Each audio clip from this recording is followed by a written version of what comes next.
রব্বুল আমিন বলেন অফি যালিকুম বালাউম মির রাব্বিকুম আযীম। এই ঘটনার মধ্যে তোমাদের জন্য মহান পরীক্ষা ছিল। কি ছিল? পরীক্ষা ছিল। আল্লাহ রাব্বুল আমিন বলেন যেই বিজয় তোমাদের অর্জন করার কথা ছিল না, স্বাভাবিকভাবে সামনে ছিল সমুদ্র, তোমাদের সাথে কোনো বাহন ছিল না, যাওয়ার মতো কোনো জাহাজ ছিল না, নৌকা ছিল না, কিন্তু মুসা নবীর একটা লাঠির আঘাতে আমি আল্লাহ রাব্বুল আমিন তোমাদের 12টা গোত্রের জন্য একটা রাস্তা বানাই নাই। কারণ তোমরা ঝগড়া করো, মারামারি করো, 12টা গোত্রের জন্য আলাদা আলাদা 12টা রাস্তা আমি বানাইয়া দিলাম। এই যে বিজয়টা আমি দিলাম, এরপরে তোমাদের দায়িত্ব কি? পরের আয়াতে আল্লাহ রাব্বুল আমিন বলেন ওয়া ইযা তাআযানা রাব্বুকুম লা ইন শাকারতুম লা আযীদান্নাকুম ওয়া লা ইন কাফারতুম ইন্না আযাবি লাশাদীদ। জোরে বলি আল্লাহু আকবার। আল্লাহ রাব্বুল আমিন বলেন আল্লাহর পক্ষ থেকে তোমাদের জন্য আদেশ আসলো, নির্দেশনা আসলো, লা ইন শাকারতুম, এই বিজয় পাওয়ার পরে যদি তোমরা কৃতজ্ঞতা প্রকাশ করো, আল্লাহ রাব্বুল আমিনের কৃতজ্ঞতা তোমরা যদি প্রকাশ করো, এই বিজয় পাওয়ার পরে শুকরিয়াতান তোমরা যদি আলহামদুলিল্লাহ বলো, লা আযীদান্নাকুম, এই বিজয়ের নিয়ামতকে আমি আল্লাহ রাব্বুল আমিন আরো বহু গুণে বৃদ্ধি করে দিব। ওয়ালা ইন কাফারতুম, আর যদি তোমরা কুফরি করো, ইন্না আযাবি লাশাদীদ, তবে মনে রেখো আমার আযাব বড় কঠিন। তাহলে বিজয় পাওয়ার পরে কৃতজ্ঞতা কার প্রকাশ করতে হবে? আরো জোরে বলুন না, কার প্রকাশ করতে হবে? আল্লাহর প্রকাশ করতে হবে। কারণ বিজয় দিয়েছেন কে? আল্লাহ। আল্লাহর সাহায্য যখন আসে তখনই বিজয় আসে, আল্লাহর সাহায্য ছাড়া বিজয় পাওয়া সম্ভব না। এখন দেখেন 2 নম্বরে আমাদের দায়িত্ব হলো এই কৃতজ্ঞতা যে আমরা কিভাবে করব। সাধারণত সর্বান্তকরণে যে আমরা এই নিয়ামত পেয়ে সেটা উপলব্ধি করতে হবে। মানুষের একটা দোষ আছে, একটা বদ অভ্যাস আছে, যখন মানুষ বিপদে পড়ে তখন বলে আল্লাহ ছাড়া কোনো মাবুদ নেই, এই বিপদ থেকে আমাকে আল্লাহ ছাড়া আর কেউ রক্ষা করতে পারে? আর যখন বিপদ চলে যায় তখন হ্যাডাম দেখানো শুরু করে, আরে আমি এই এত টাকা পয়সার মালিক ছিলাম, তাই এখান থেকে ঝামেলা থেকে আমি মুক্ত হয়ে গেছি, আমার এত জ্ঞান ছিল তাই এই ঝামেলা থেকে মুক্ত হয়ে গেছি। আল্লাহ রাব্বুল আলামিন সে কথাটাও বলে দিয়েছেন, ওয়া ইযা মাসাল ইনসানা দুররুন দাআনা সুম্মা ইযা খাওয়ালনাহু নি'মাতাম মিন্না ক্বালা ইন্নামা উতীতুহু আলা ইলমিন। আল্লাহ রাব্বুল আলামিন বলেন ওয়া ইযা মাসাল ইনসানা দুররুন, মানুষকে যখন বিপদ আপদ চেপে বসে, মানুষের উপরে যখন বিপদ চাপে, তখন দানা, মানুষজন সব কিছু বলে আমি আল্লাহ রাব্বুল আলামিনের কাছে সাহায্যের জন্য ডাকে।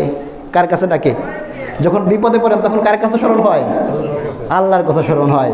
এরপর আল্লাহ বলেন সুম্মা ইযা খাওয়ালনাহু নি'মাতাম মিন্না, এরপর আমি যখন তাদেরকে নিয়ামত দিয়ে পরিপূর্ণ করে দিই, বিপদ যখন আমি উদ্ধার করে দেই, ক্বালা ইন্নামা উতীতুহু আলা ইলমিন, আল্লাহ বলেন যখন তাদের বিপদ কেটে যায়, নিয়ামত যখন তারা পেয়ে যায়, স্বাধীনতার আগে আল্লাহর কাছে প্রার্থনা করে আল্লাহ আমাদেরকে বিজয় দিয়ে দাও।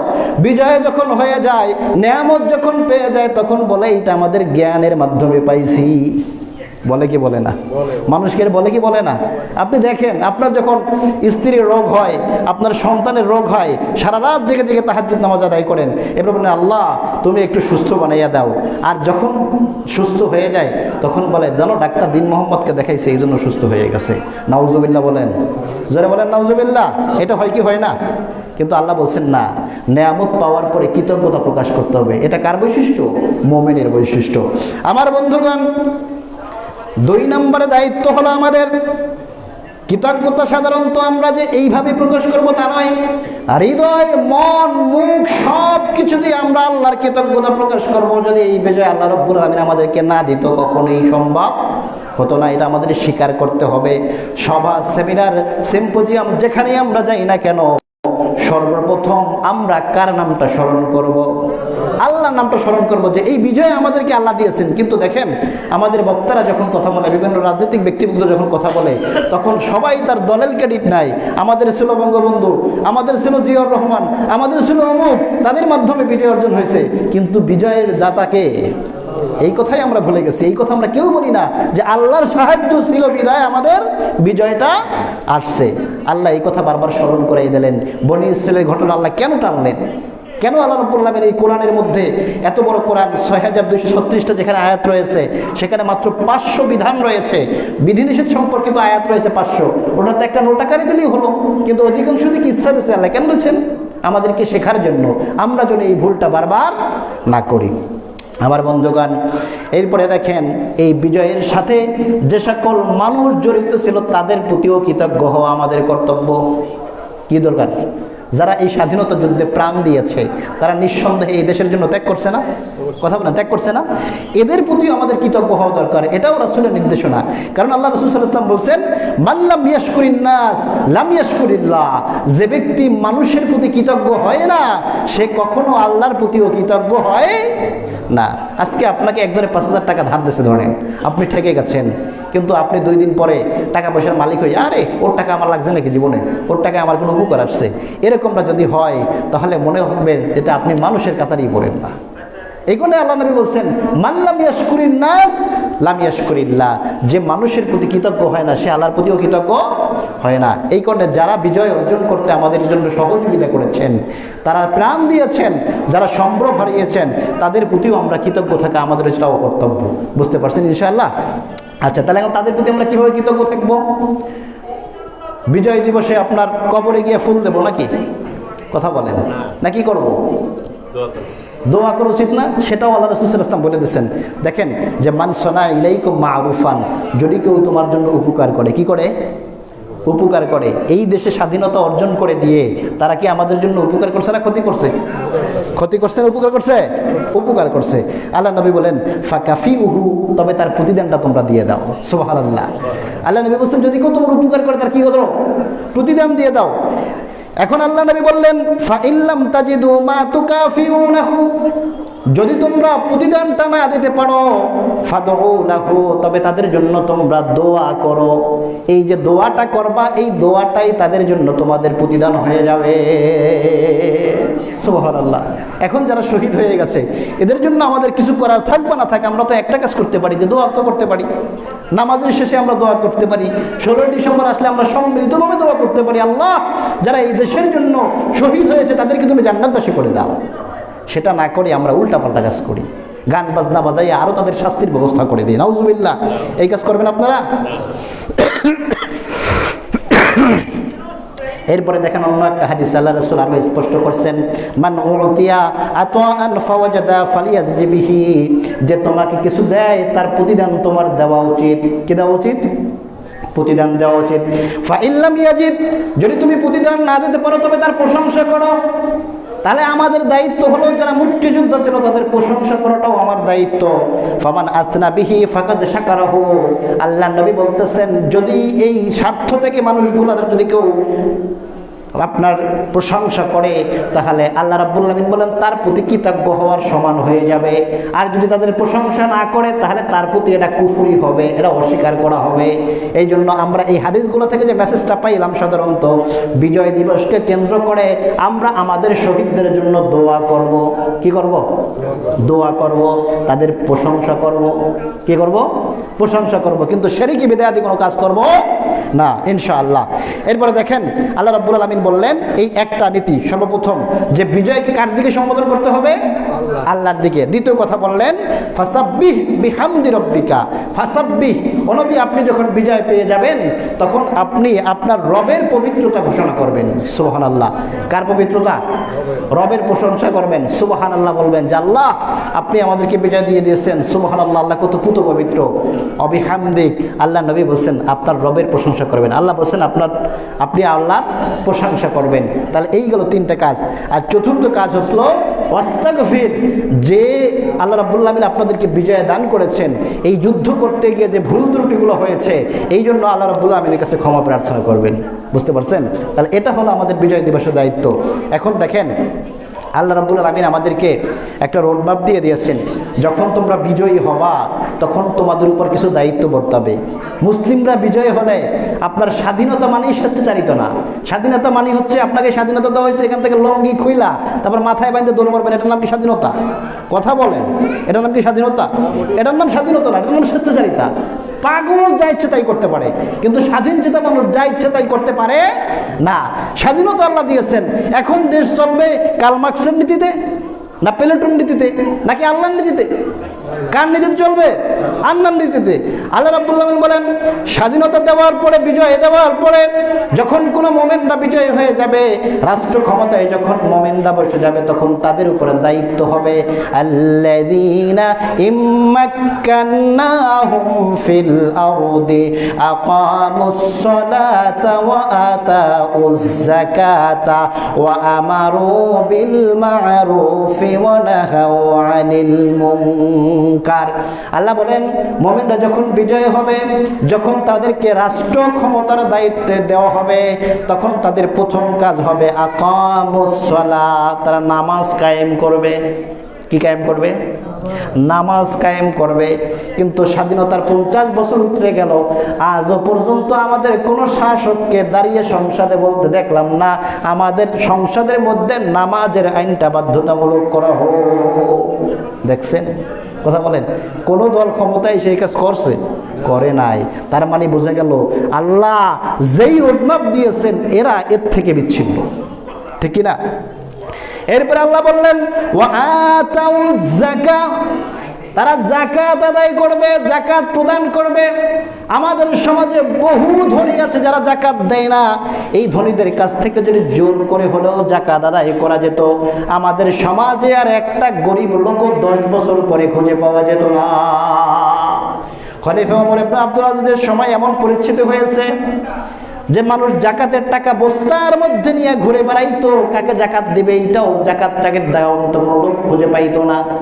এরকমের পরিস্থিতি হয়ে গেছে, মানুষজন বস্তায় ভরে ভরে টাকা নিয়ে ঘুরে বেড়াইতো, যাকাতের টাকা লাগবে নাকি, যাকাতের টাকা লাগবে নাকি। কিন্তু আমাদের সমাজে অনেক মানুষ আছে এই শীতের সময়ে যারা রাস্তার মধ্যে কম্বল ছাড়া, কাঁথা বালিশ ছাড়া, কাগজ পেঁচিয়ে রাত্রি যাপন করে, আছে না নাই? আল্লাহ বলেন যে যখনই মুমিনরা রাষ্ট্র ক্ষমতায় বসে যাবে, তখন তাদের প্রথম কাজ হবে সমাজের মধ্যে নামাজকে প্রতিষ্ঠা করা, দ্বিতীয় কাজ হবে যাকাত আদায় করা এবং দেওয়া। বুঝতে পারছেন? তৃতীয় কাজ হবে ওয়া আমারু বিল মা'রুফ, সৎ কাজে তারা আদেশ করবে। কি করবে? ভালো কাজে আদেশ করবে। ওয়া নাহাউ আনিল মুনকার, এবং খারাপ কাজ থেকে নিষেধ করবে, ফিরিয়ে রাখবে।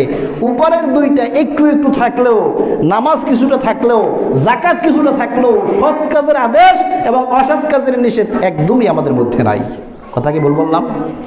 আমাদের এই কাজ কিন্তু করি না আমরা সাধারণত। আপনারা যদি সৎ কাজের আদেশ এবং অসৎ কাজের নিষেধ আমাদের মধ্যে থাকতো, তাহলে আমাদের উপরে কোনো অপশক্তি কখনো ভর করতে পারতো না। বুঝতে পারছেন? তো আমরা এই 4টা কাজ করবো, ইনশাআল্লাহ। রাজি আছেন?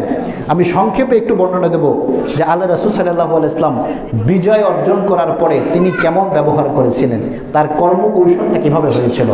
আপনারা জানেন আল্লাহ রাসূল সাল্লাল্লাহু আলাইহি ওয়াসাল্লামের জন্মভূমি হলো মক্কাতুল মুকাররমা। কোন জায়গা? মক্কাতুল মুকাররমা। এই মক্কায় রাসূল সাল্লাল্লাহু আলাইহি ওয়াসাল্লামকে ছোট সময় থেকেই মানুষজন আলামিন বলে জানতো, বিশ্বাসী। কারণ যেই সময় মানুষের আমানত খেয়ানত করা ছিল একটা কমন বিষয়, তখন রাসূল সাল্লাল্লাহু আলাইহি ওয়াসাল্লামের কাছে যদি কেউ কোনো আমানত রাখতো, আল্লাহ রাসূলের কাছ থেকে সেটা যথা সময়ে যথা নিয়মে ফিরিয়ে পাইতো। এই কারণে মানুষজন তাকে উপদেশ দিয়েছেন কি? আল আমিন। যেই দিন থেকে আল্লাহ নবী সাল্লাল্লাহু আলাইহি ওয়াসাল্লাম ঘোষণা করা শুরু করলেন, ও কুরাইশরা, কুলু লা ইলাহা ইল্লাল্লাহ মুহাম্মাদুর রাসূলুল্লাহ, এই কালেমা যখন ঘোষণা দেওয়া শুরু করলেন, ওই দিন থেকে তার গোষ্ঠীর লোকেলাই শত্রু হয়ে গেল। শুধু শত্রু হয়ে নাই, আল্লাহর নবীকে তারা দেশ থেকে পর্যন্ত বাধ্য করেছে।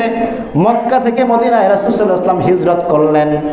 বিভিন্ন সময় বিভিন্ন যুদ্ধ হলো, শেষ পর্যন্ত হুদায়বিয়ার সন্ধি যখন হলো যুদ্ধ বন্ধ রাখার জন্য, কুরাইশরা যখন হুদায়বিয়ার চুক্তিকে ভঙ্গ করলো, আল্লাহ রাসূল সাল্লাল্লাহু আলাইহি ওয়াসাল্লাম মক্কা আক্রমণ করার সিদ্ধান্ত নিলেন, মক্কা বিজয় করার চিন্তা করলেন।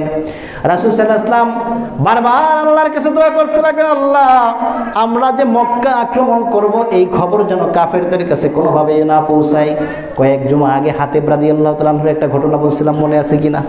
মনে আছে না, যে চিঠি পাচার করছিল, তার লোকজন, পরিবারের লোকজন ছিল কাফেরদের কাছে, এই জন্য কাফেরদের মন সন্তুষ্ট করার জন্য খাঁটি মুসলমান হওয়া সত্ত্বেও তিনি একটা কি করছিল, চিঠি দিয়েছিল। এই কথাটা আমি টানবো না এখানে।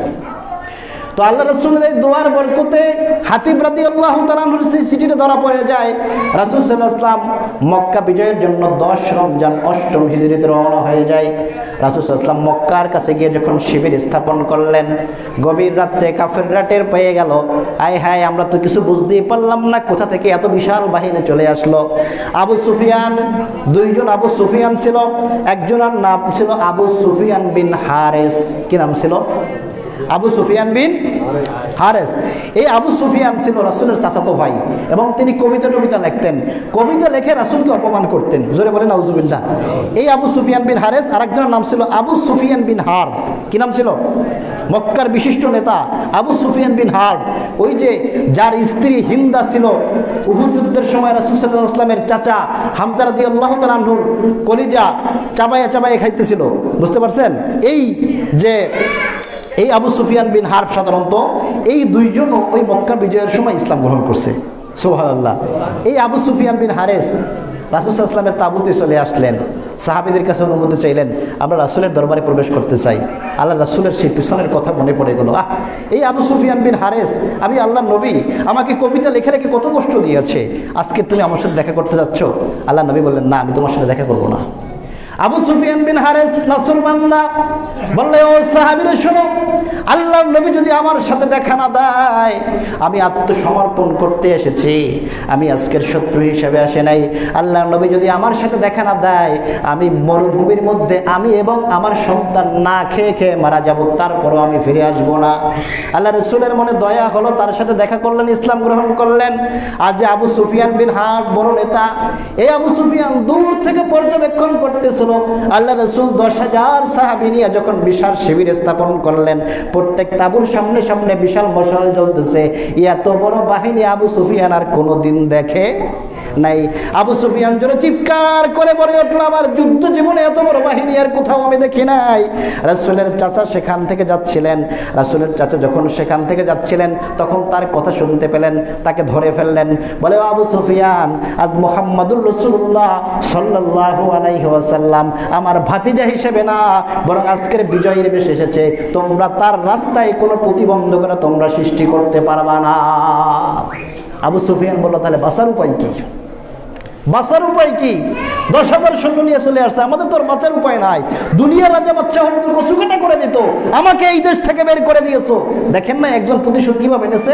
1975 সালে তার বাপরে কি যারা মারছে, এই জন্য এদেশের মানুষের উপর তারা নির্মমভাবে অত্যাচার চালাইছে, পাখির মতো মানুষগুলোকে মারছে। কথা বলেন ঠিক কিনা? মারছে না? কোনো মানুষের প্রতি তার দয়া মায়া ছিল? কোনো মানুষের প্রতি দয়া মায়া ছিল না। কেন? ওই প্রতিশোধ নিয়েছে, তার বাপরে মারছে এই দেশের মানুষ, এই জন্য এদেশের মানুষ তার বন্ধুরা, বন্ধু হচ্ছে দাদা বাবুরা।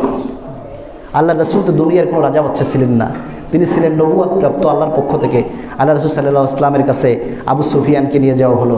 রাসূলের চাচা যখন আবু সুফিয়ানকে নিয়ে গেলেন, রাসূল সাল্লাল্লাহু আলাইহি ওয়াসাল্লাম বললেন, আবু সুফিয়ান, তোমার কি এখনো মনে হয় না যে আল্লাহ এক? সুবহানাল্লাহ বলতে ইচ্ছা করে না? ও আবু সুফিয়ান, এখনো কি তোমার মনে হয় না সর্বময় ক্ষমতার মালিক আল্লাহ? আবু সুফিয়ান বলে, অবশ্যই আমি এটা মনে করি, যদি তাই না হতো তাহলে আমাকে অন্য কেউ সাহায্য করতো। আল্লাহ যেহেতু এক, সুতরাং আমাকে আর কেউ সাহায্য করার মতো নেই। এইবার রাসূল সাল্লাল্লাহু আলাইহি ওয়াসাল্লাম বললেন, আবু সুফিয়ান, তোমার কি এখনো মনে হয় না যে আমি আল্লাহর রাসূল? আবু সুফিয়ান এইবার একটু নেতা সুলভ আচরণ করলে, যে আপনি দয়ালু মানুষ, ঠিক আছে, কিন্তু এই ব্যাপারে একটু আমার সন্দেহ আছে। কি আছে? সন্দেহ আছে। ওই যে নেতা মনে করছে নেতা আমি চলে যাইবে আমার, এই জন্য আপনার বলছে আমার একটু সন্দেহ আছে। রাসূল সাল্লাল্লাহু আলাইহি ওয়াসাল্লামের চাচা দাঁড়িয়ে বলেন, এক ধমক দিলেন, আবু সুফিয়ান, তোমার কল্লা যদি মাথায় রাখতে চাও তাড়াতাড়ি রাসূলের প্রতি মানো, না তোমাকে এখানে মারার জন্য ওমর এসে দাঁড়িয়ে আছে, আল্লাহ রাসূল ইসলামের দুশমন, আমি তাকে হত্যা করে ফেলি। তাড়াতাড়ি আবু সুফিয়ান দাম্ভিকতা বলে রাসূলের প্রতি কালেমা পড়ে, লা ইলাহা ইল্লাল্লাহু মুহাম্মাদুর রাসূলুল্লাহ, আল্লাহ রাসূলের প্রতি ঈমান আনলেন। আল্লাহ রাসূল সাল্লাল্লাহু আলাইহি ওয়াসাল্লাম 17 রমজান রাসূল সাল্লাল্লাহু আলাইহি ওয়াসাল্লাম মক্কা অভিযানে রওনা হয়ে গেলেন। এইপরে রাসূলের চাচা বলতেছে, ভাতিজা আমার মুহাম্মাদুর রাসূলুল্লাহ সাল্লাল্লাহু আলাইহি ওয়াসাল্লাম, আবু সুফিয়ান যেহেতু মক্কার নেতা ছিল, তার একটু নেতামিটি একটু প্রকাশ করে দাও, অর্থাৎ তার একটা পট্টদ রাখো, না বেচারা তো মান সম্মান আর থাকে না। আল্লাহ রাসূল বললেন, ঘোষণা দিলেন, আজকের যারা আবু সুফিয়ানের ঘরে আশ্রয় নেবে তারা নিরাপদ। সুবহানাল্লাহ বলতেছে করে না? আবু সুফিয়ানের ঘরে যারা আশ্রয় নেবে তারা কি নিরাপদ? আজকের যারা কাবার চত্বরে আশ্রয় নেবে তারাও নিরাপদ, এমনকি নিজ ঘরে যারা আশ্রয় নেবে তারাও নিরাপদ। রাসূল সাল্লাল্লাহু আলাইহি ওয়াসাল্লাম মক্কা বিজয় করলেন, দুনিয়ার কোনো রাজা বাদশার মতো দাম্ভিকতা দেখালেন না। রাসূল সাল্লাল্লাহু আলাইহি ওয়াসাল্লামের মাথার নত হলো কার কাছে? আল্লাহর কাছে। আল্লাহ রাসূল সাল্লাল্লাহু আলাইহি ওয়াসাল্লাম কাবার চতুর্পাশে দেখতেছেন মূর্তি। আল্লাহ নবী বলেন, জাআল হাক্কু ওয়া জাহাকাল বাতিল, সত্য আয়াত মিথ্যা বিতাড়িত। আল্লাহ রাসূল সাল্লাল্লাহু আলাইহি ওয়াসাল্লামের এই কথা বলার পরে মূর্তিগুলো সাহাবায়ে ভেঙে ফেললেন। রাসূলকে কাবা ঘরের দরজা খুলে দেওয়া হলো। আল্লাহ রাসূল প্রাণ ভরে কাবা ঘরের মধ্যে নামাজ আদায় করলেন। সুবহানাল্লাহ। আমরা বিজয় পেয়ে কি করব? কি করব? গান বাজনা করবো না নামাজ আদায় করব? নামাজ আদায় করব। আল্লাহ রাসূল জাতির সামনে ভাষণ দিলেন, ও মক্কার নেতারা, এই মক্কা থেকে তোমরা আমাকে বিতাড়িত করে দিয়েছিল প্রায় 8 বছর আগে। আজ আমি মুহাম্মদুর রাসূলুল্লাহ বিজয়ী বেশে 10,000 সৈন্য নিয়ে চলে এসেছি। বলো আজকের তোমাদের প্রতি আমার কি আচরণ করা উচিত? সব নেতাদের মাথা নত, কারণ যেই কাজগুলা করছে আল্লাহ রাসূলকে এক ওয়াক্ত নামাজ ঠান্ডা মাথায় পড়তে দেয় নাই, মাথার মধ্যে নিয়ে উঠেন নানি বুড়ি চাপাইয়া দিয়েছে। আল্লাহ রাসূল সাল্লাল্লাহু আলাইহি ওয়াসাল্লাম বলতেছেন যখন এই কথা বলে, আমরা জানি আমরা আপনার সাথে খারাপ আচরণ করছি, তবে আপনি তো দয়ালু আল্লাহর রাসূল, সুতরাং আপনার কাছ থেকে আমরা দয়াই আশা করতেছি। সুবহানাল্লাহ। আল্লাহ রাসূল সবাইকে সাধারণ ক্ষমা ঘোষণা করে দিলেন। তো সুতরাং প্রতিশোধের মধ্যেই সব কিছু না, বরং ক্ষমা করার মাধ্যমে আল্লাহ রাসূল যখন ক্ষমা করলেন, তখন ওই যে দলে দলে মানুষজন ইসলামের পতাকা তলে ঢুকতে শুরু করে দিল। আমরা বন্ধুগণ, আল্লাহ রাসূল সাল্লাল্লাহু আলাইহি ওয়াসাল্লাম যেইভাবে বিজয় উদযাপন করছে, আমাদের বিজয়টা যেন দাম্ভিকতাপূর্ণ না হয়, ঢোল বাজনা গান দিয়া শিরকে যেন আমরা লিপ্ত না হয়ে যাই, বরং আমাদের উচিত হবে রাসূল যেভাবে বিজয় উদযাপন করছেন, আল্লাহ যেভাবে নির্দেশনা দিয়েছেন সেইভাবে বিজয় উদযাপন করে। রাজি আছেন ইনশাআল্লাহ? সামনে 16 ডিসেম্বর কি এরকম চলবে না ভিন্নভাবে চলবে? কথা বলেন। যারা আছেন এই কথাগুলো অন্যদের কাছে পৌঁছে দেবেন, নিজেরা পালন করবেন। আমি সহ আল্লাহ রাব্বুল আলামিন সকলকে পালন করার তৌফিক দান করুন। আমিন। ওয়া আখিরু দাওয়ানা আলহামদুলিল্লাহ।